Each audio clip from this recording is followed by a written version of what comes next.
فرماتے ہیں زمین پر سب سے خوبصورت جگہ تمہارے دل کا مرکز ہے، جہاں سے زندگی شروع ہوتی ہے۔ آپ فرماتے ہیں ہر روح اپنی اصل کی جانب کشش محسوس کرتی ہے، اسی کشش کا نام عشق ہے۔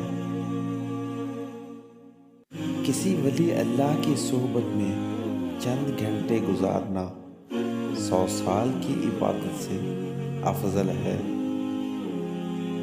آپ فرماتے ہیں جو نصیحت قبول نہ کرے اسے نصیحت نہ کرو، جاہل کو نصیحت کرنا ایسے ہے جیسے بنجر زمین میں بیج بونا۔ تمہاری روح کے لیے اس سے بڑھ کر کوئی مرض نہیں کہ تم خود کو کامل سمجھنے لگو۔ جب انسان کی آنکھ سے ندامت کے آنسو بہتے ہیں تو اس پر رب کی رحمت برستی ہے۔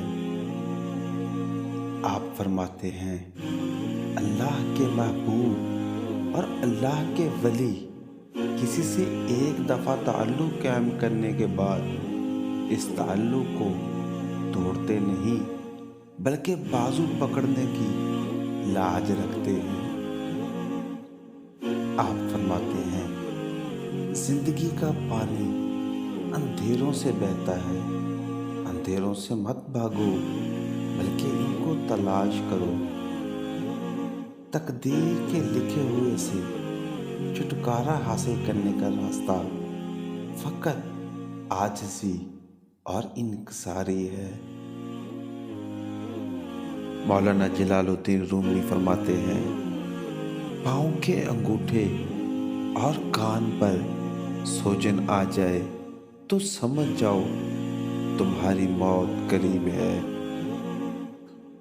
ان لوگوں کو نظر انداز کریں جو آپ کو خوف زدہ اور اداس کرتے ہیں، جو آپ کو بیماریوں اور موت کی طرف لے جاتے ہیں۔